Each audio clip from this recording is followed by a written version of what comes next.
Tony Stark built this thing in a cave with a box of scraps. That's what I keep hearing from people who are criticizing Ironheart and how it treats the legacy of Tony Stark versus Riri Williams' talent. The amount of media illiteracy out there is astounding because the people who are criticizing Riri Williams' statement of Tony Stark wouldn't be Tony Stark if he wasn't a billionaire don't understand how to interpret that statement. A lot of people are taking Riri Williams' statement at the beginning of that series as one, gospel truth, and two, a statement of how the MCU feels about the legacy of Tony Stark. But you have to remember that is a statement from a character whose growth and arc is just beginning. There's a lot to unpack with this discourse, and I think people tend to oversimplify it. So I'm going to go point by point as to why Ironheart's statements do not disrespect the legacy of Tony Stark, how her statements don't contradict the lore of Iron Man and what the MCU has established, amongst other arguments people have made. First off, what did Tony Stark build in a cave with a box of scraps? Let's actually go back to that scene and see what Obadiah Stane is trying to get the scientists to make. He's not trying to get them to make a suit of armor. He's trying to get them to make an arc reactor small enough to power that suit of armor. But that arc reactor that Tony Stark made became obsolete very quickly. He almost immediately has to replace it with a better model that he was able to make with the resources that he had when he got back to his home and his lab. Even the suit that he powered with it was a one-time use suit that became useless and could only be rebuilt and useful once Obadiah Stane got his hands on the design and reworked it with a bunch of resources. And that box of scraps that Obadiah Stane is referring to was millions upon millions of dollars worth of Stark tech that was stolen for the Ten Rings terror organization. So people are being extremely dishonest and reductive in their arguments. Riri also acknowledges the advancement that Tony Stark made in the field of bionics. What she meant by Tony Stark wouldn't have been Tony Stark without his resources was that he wouldn't be the world-saving hero that he became. He wouldn't have been able to make the Mark II, 3, 40, 50, 60, a million. He wouldn't have gotten his nanotech armor without his resources, because it doesn't matter how brilliant you are, if you don't have the resources to build something, you can't build it. And Riri's sentiment reflects the sentiment of Iron Man 2. Whiplash is a villain who feels like his family was slighted by Howard Stark. His father helped create the arc reactor and yet was deported back to Russia. Another aspect of Iron Man 2 was the arc reactor that Tony created was literally killing him, and he had to find a substitute element for the core of the reactor, which he could not figure out. But you know who did figure it out? His father. But why didn't his father create this new element? Because the time he lived in limited his ability to create it. He didn't have the resources. And then his son took up the mission because he now had more advanced tech to create it. This was not just a message about privilege or growing up wealthy. It was simply a fact that Tony Stark had the ability to make the Iron Man suits because he had access to the funds to do it, something Riri Williams also needed.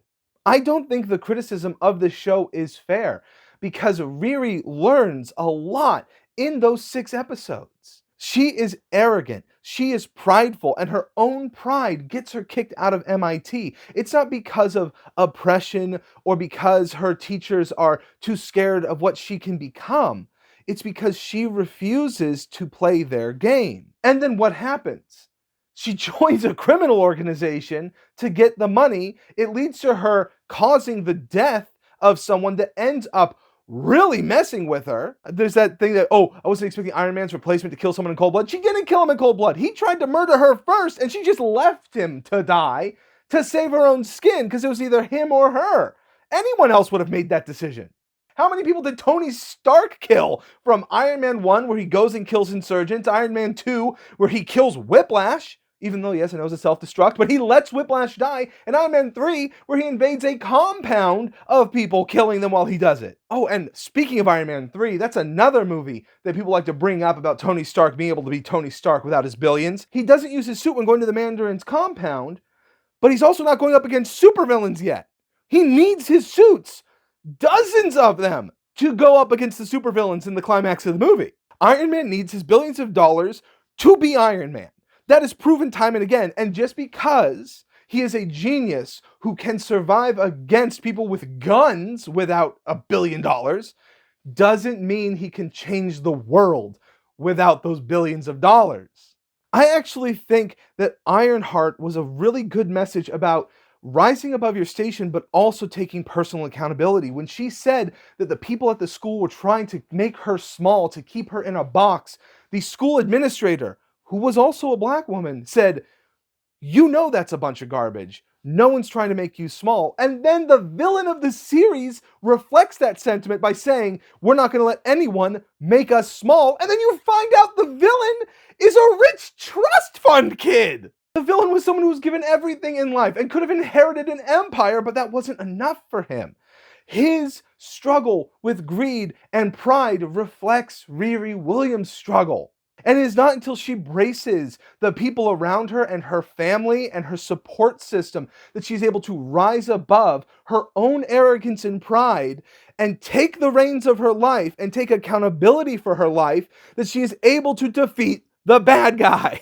Which is why the ending is so frustrating for me. Spoiler alert, but she makes a deal with the devil. Yeah, I'm glad we finally got Mephisto, but that ending just gutted me. It was really cool to see Riri use magic and tech together. I really want more of that in the MCU because they have said so many times that magic and science are one and the same. That's a kind of Thor thing. So why haven't we seen more technology and magic being utilized together?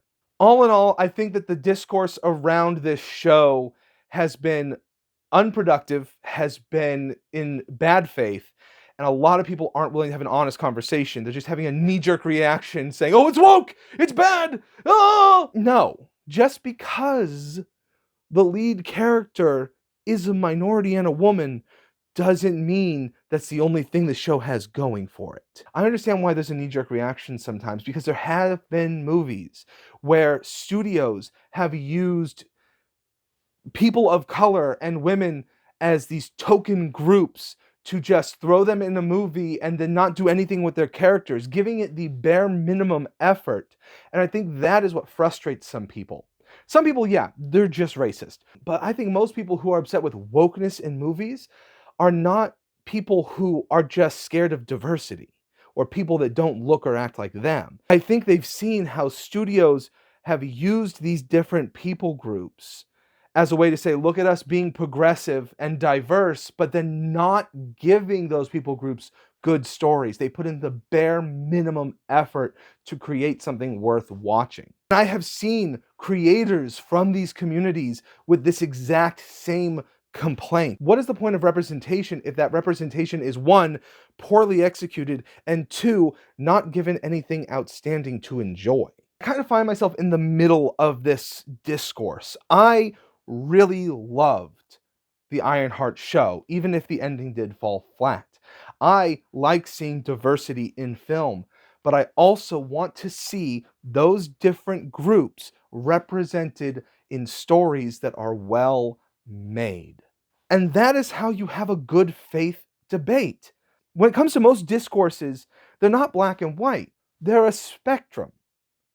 And we need to find those places where our opinions overlap so that we can use that to debate in good faith about what we don't agree on. People just need to learn how to disagree and realize they're movies.